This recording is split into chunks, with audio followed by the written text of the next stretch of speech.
Atu and Aquaba, welcome back to the channel. It's your man, King Anan, back at you for another one. On this channel, I create content about Ghana, visiting Ghana, and possibly moving to Ghana. So if you like this kind of topics, do yourself a huge favor and do me a huge favor and go ahead and subscribe to the channel.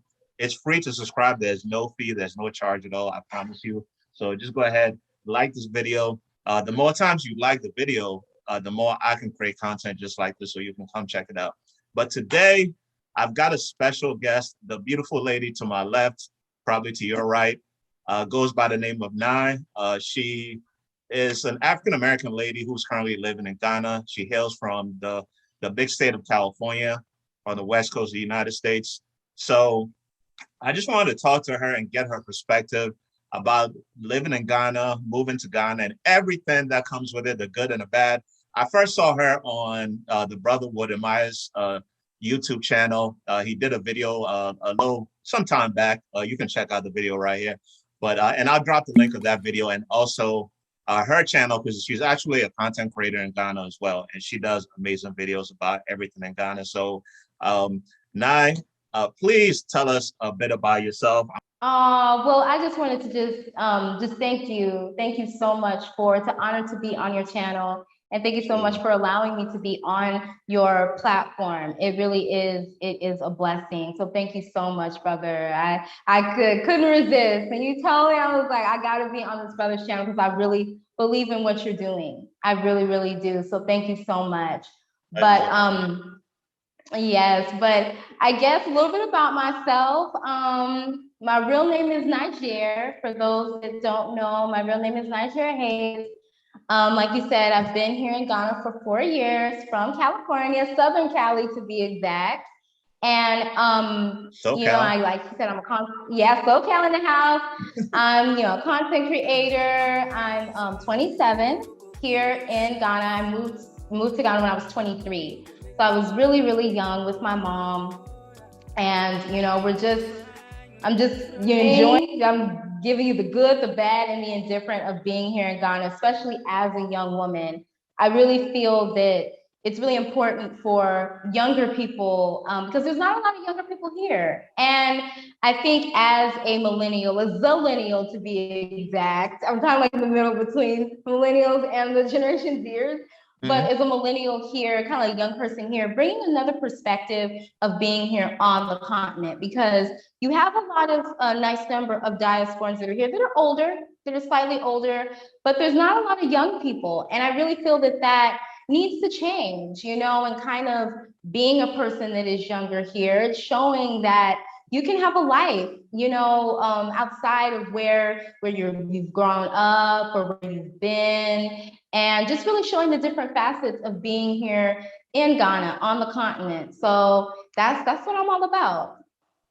Amazing. That's awesome. And you made a great point that Ghana needs an infusement of youth with fresh ideas, because I actually didn't have any idea that you had lived in Ghana for 4 years. That's amazing. So kudos to you on that. Because I know it's not easy, being in Ghana as somebody from somewhere else. I kind of want to piggyback off what you said about youth in Ghana, because in Ghana, since the culture is different, a lot of things are led by older people who are set in their ways, right? So what have you seen? What have you seen that makes you think that Ghana could possibly change if there are more youth, more younger people like yourself who try out Ghana or come to Ghana? That's a really good question, brother. Since here on the continent, I think it's about, is it 70% of the youth here or of the people here are made up of youth, of people that are 30 and under. And I feel that that's if kind of like that infusion of younger people would happen, I mean, if things would just blow up, and then I mean in a good way. I feel that because it is a problem here being in Ghana, just from what I've observed, kind of young people are not really heard much or not really regarded. And of course, I'm all for elders being, or people that are older being regarded as well. Please don't get me wrong. I feel that's kind of what's missing in the States. sometimes it's like, you know, kind of that older voice, that those words of wisdom are not being taken under consideration. But I almost feel that being here in Ghana, it's very stagnant when it comes to different beliefs, when it comes to different things, when it comes to the government, when it comes to the systems that are in place. And I feel that if younger people's voices, and it would kind of bring the freshness of ideas out and kind of the way systems are and the way things are done. I feel that older people here are set in their ways.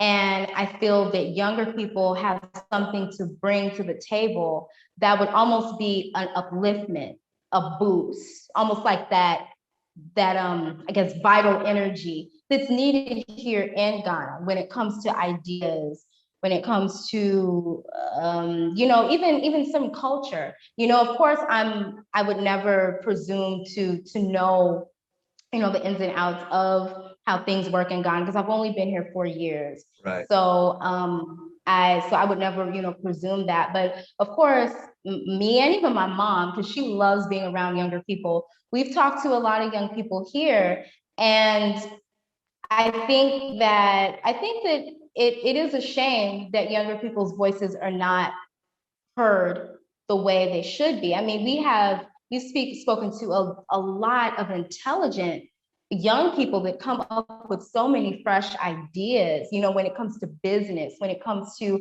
different even holes that they see in the system that they would like to change to improve just the overall upliftment of Ghanaians. But oh, you can't say anything because this person is older. You know, kind of like, well, what you say doesn't matter. What the term is small girl or small boy. And, you know, to be quite honest with you, I have seen, and I hope I don't get any flack for this, but I'm going to speak my mind. I have seen younger people here that have, in terms of like mental capacity, really have more to bring to the table than older people here. I'm sorry. I feel that age doesn't bring about maturity. Age does not bring about your outlook on things. It's just a number. You know what I'm saying? But I've seen a lot of very wise younger people here that are so much more mature than some older people that I've seen here. And I mean, this is just real talk. This is just a fact. And that I have personally observed. Yeah, it's speaking the truth. Yeah. So to answer your question, brother, I really think that there needs to be a change here in Ghana when it comes to younger people having more of a voice. And I think if that were to happen, there would be some more changes here for the better, because I don't see a lot of changes here happening in the hands of some older people. I just don't. Wow, you just said a mouthful right there, and I could make a whole nother video just on that topic alone. A whole nother topic. Yeah, that's a lot to unpack there, sister. I promise you. You know, yeah, because in Ghana, it's just that the way we're raised. You know, we're raised to have really high esteem for our elders, and growing up, that becomes internalized. You know, so when you get older, you keep the same mental attitude, and you don't.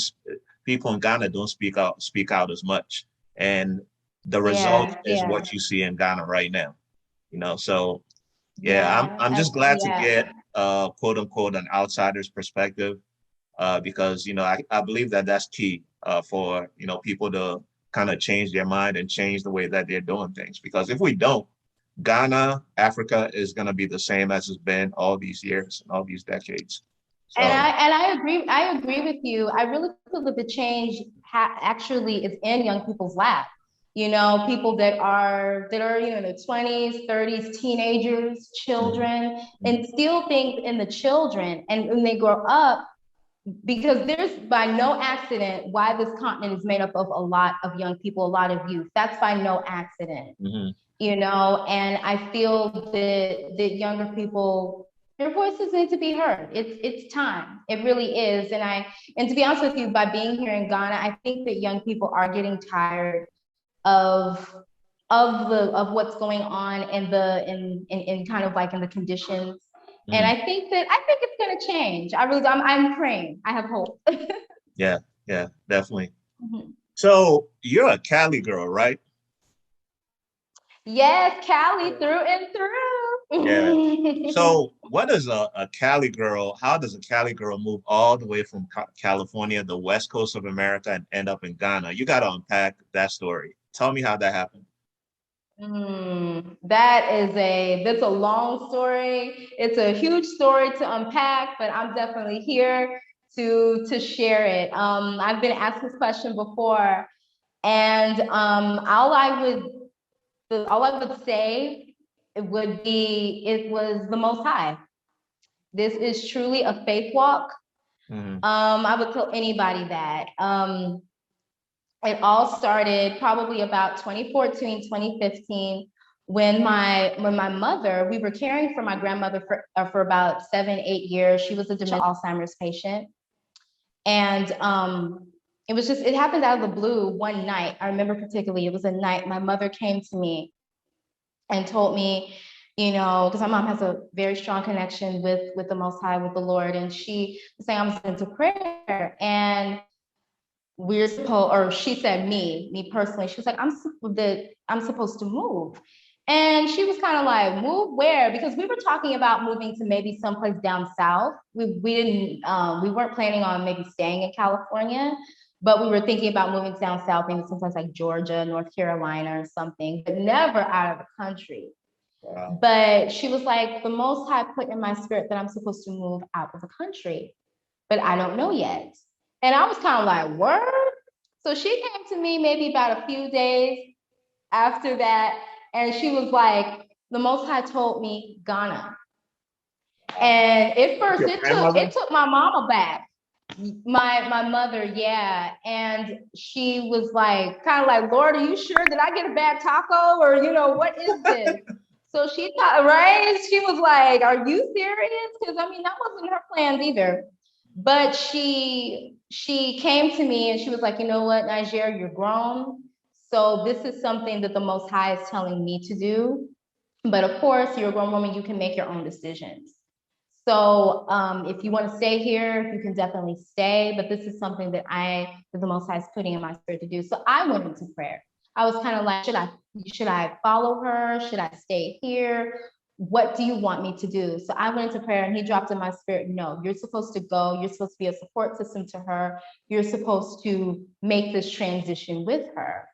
And I have to say, brother, I've always wanted to visit the continent, but I never had plans of actually living on the continent in Ghana. I never, that really wasn't my plan. But you know the saying, if you want to make the Lord laugh, tell him your plan.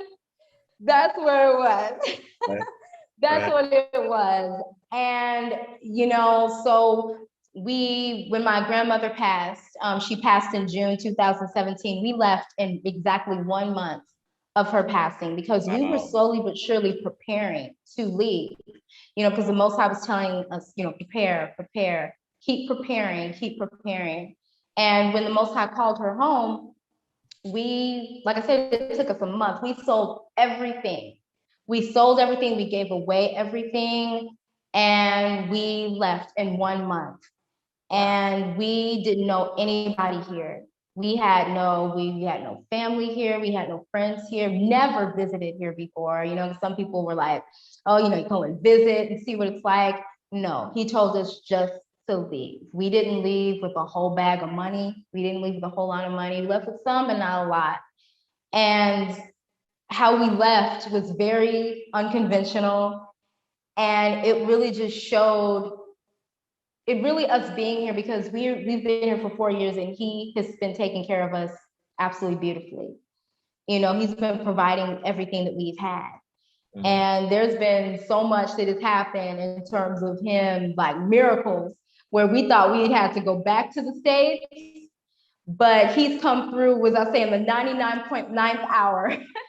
And it really is just a testimony of if the Most High is telling you to do something, and this is for anybody that's out there, mm-hmm. It may be scary. You may not understand why he's telling you to do something, but if he's telling you to do something, if you're obedient, he will make provisions for you. So kind of, because I get DMs from people saying, oh, well, do you have a plan? What plan should I have in terms of business? And the thing is if you have a plan to come or move wherever in the world, that's wonderful, but not all the time you'll have a plan.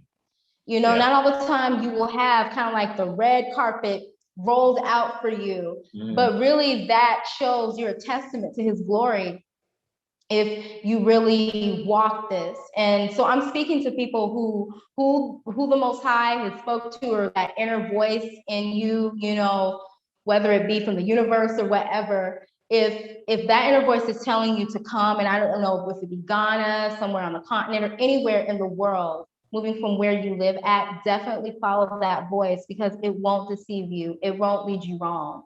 So I don't want to, get on my preaching tip, okay. but that's Preach, what girl, happened. preach. Yeah. That's what happened. Wow. Yeah. That's amazing. I mean, I got to commend both you and your mother for just being brave, because I mean, I couldn't imagine in my 20s just moving to a completely different country, somewhere that I didn't know anybody, and I had to build a whole new life based on that. What has Ghana taught you about yourself, just living there all these years? What has Ghana taught me about myself? To persevere more, to be less impatient. With being That's a here word in right Ghana. there.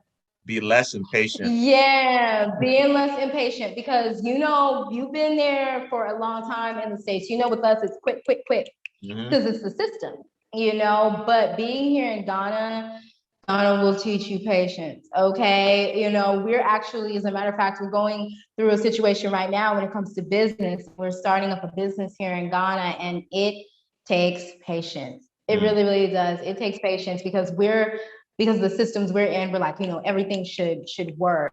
And I have a problem with patience. Even my mother, because she was in the States way longer than I was, she's still adjusting to that. We both are, being more patient, because Ghana will test your patience. It really, really will. It will test your patience. It's a major adjustment. It really is. It's a major adjustment. Of course, I would never do any different, because the Most High let us here. But let's just say Ghana is not for the faint heart. Okay, it's not for the faint heart.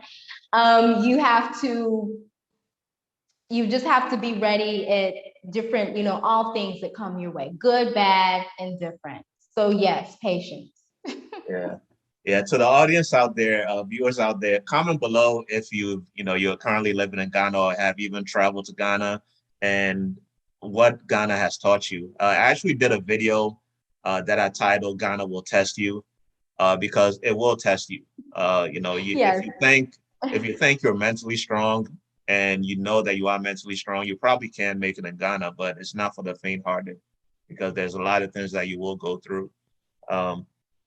So that's awesome that at least you've adjusted, at least at this point, and I'm adjusting.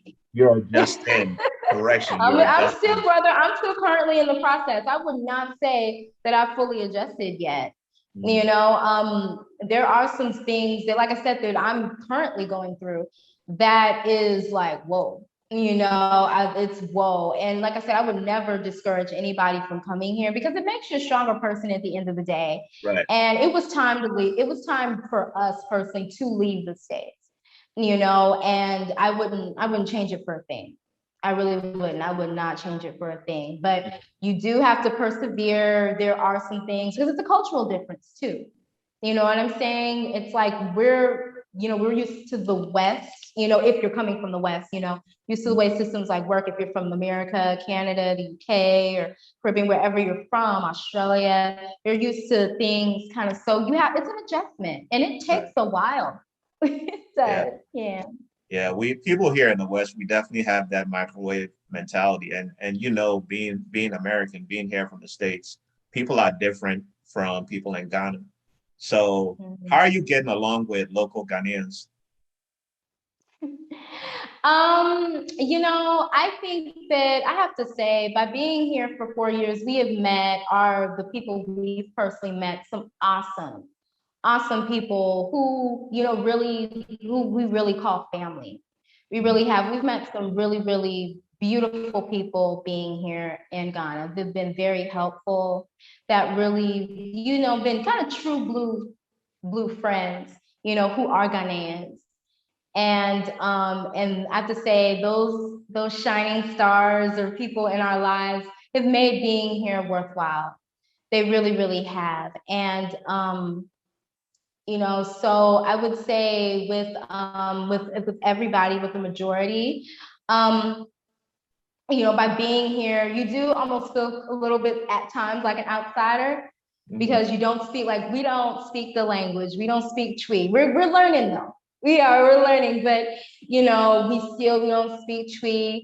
So you kind of really have to pick your people wisely, Right. you know, because I'm just like on here. Do you want me to keep it real?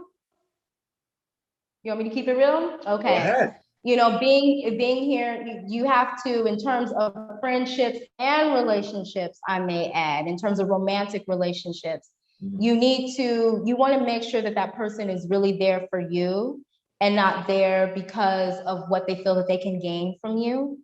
So you really have to pick your relationships wisely.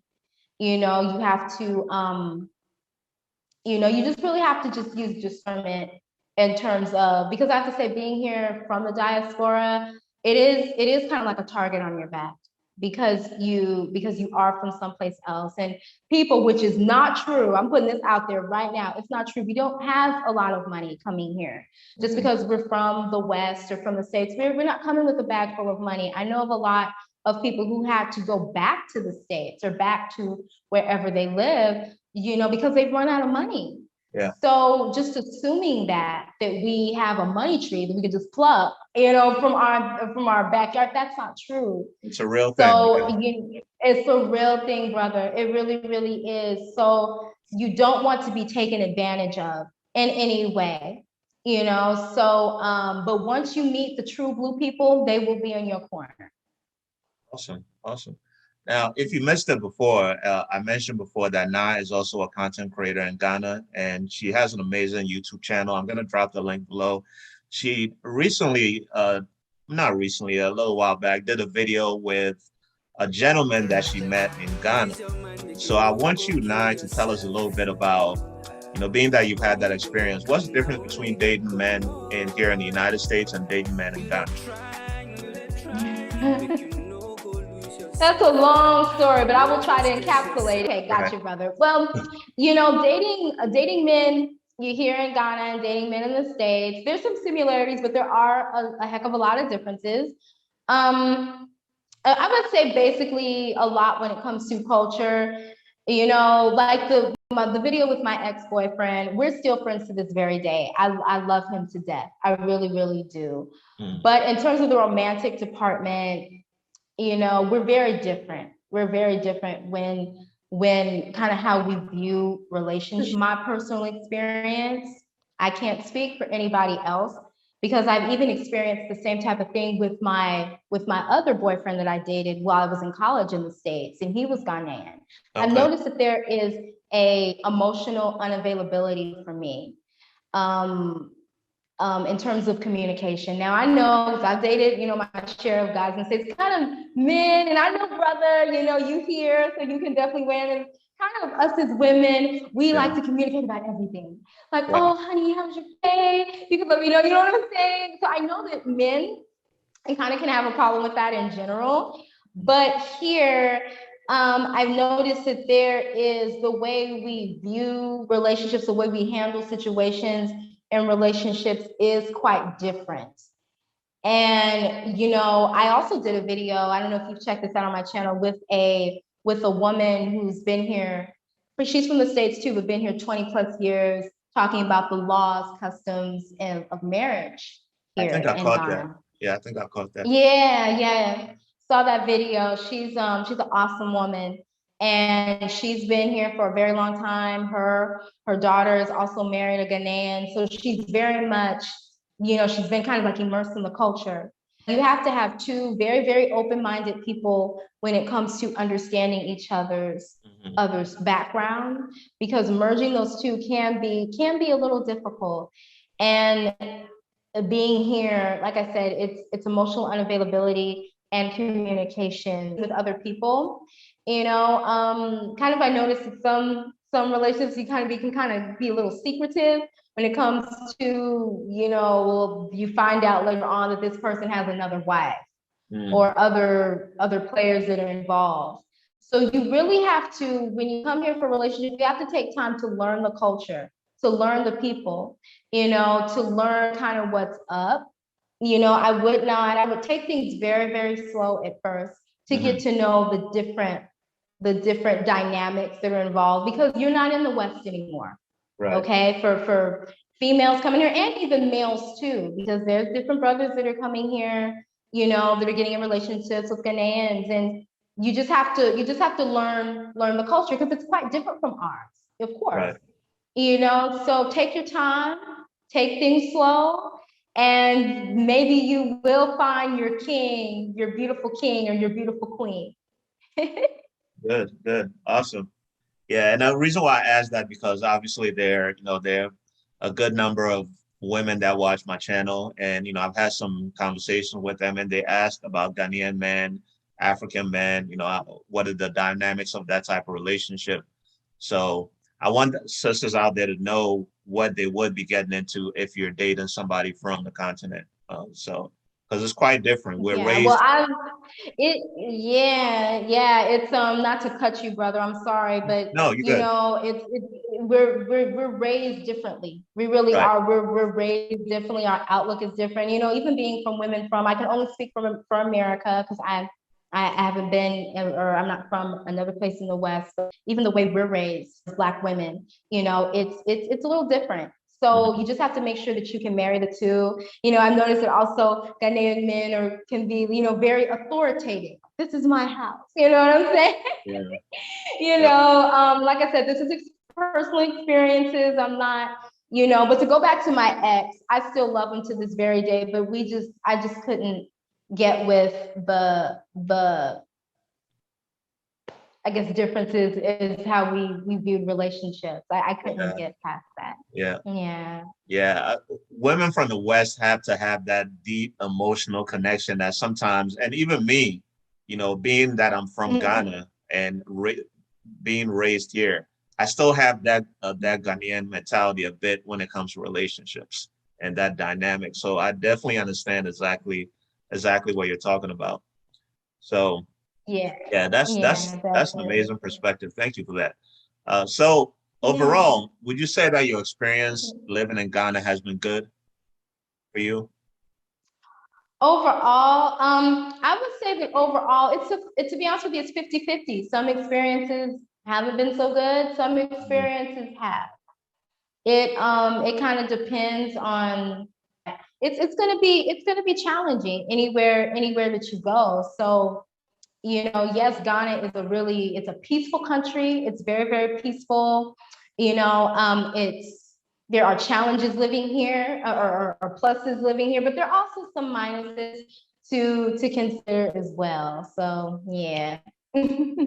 Yeah, Ghana is a lot, man. It's man, I can't even put it into words. You just have to be there for yourself to see what it's like. You can't really describe it until you're there, until you live there for, not even live there. Once you get there for about 2 weeks, you'll see that it's quite different from the United States or from the West.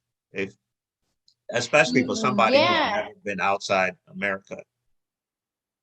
It's because I never traveled. I really did. I never traveled. So this was my first experience, and then since we've been here, we took a vacation to Egypt, but I've never traveled. So so like you said, it's different. It's very, very different, and it's something to get used to. Like I said, I would never tell anybody not to come. You should come, because I feel that the more of us that are here from the diaspora and linking with each other, with Ghanaians that are here and everything, I think it's a beautiful thing. I really do. I think it's a beautiful thing. But there's kind of like videos of just the good side of Ghana, which are things that need to be brought out as well. But on my channel, I get into the good, the bad, and the indifferent, just to give people a well-rounded picture. I don't think it's quite fair, personally, to just paint up just one side of something. You know what I'm saying? Mhm. When there's all different facets to the coin. You know, like with you, brother, being in America, there's, I'm sure, good sides of being in America, but there's also minuses as well. Yeah. So, you know, it's good to just show all different sides of the coin. Wow. Yeah.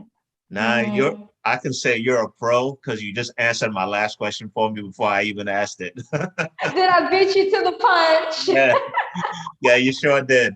Well, it was a pleasure spending this time with you. Thank you so much. I really, really appreciate you for joining me on my channel. No, folks, thank you, brother. yeah, it's a pleasure. Go ahead and check out her channel. Like I said, the link is below. Uh, Let her know King Anan sent you. I'm here because King Anan, I saw you on King Anan's channel.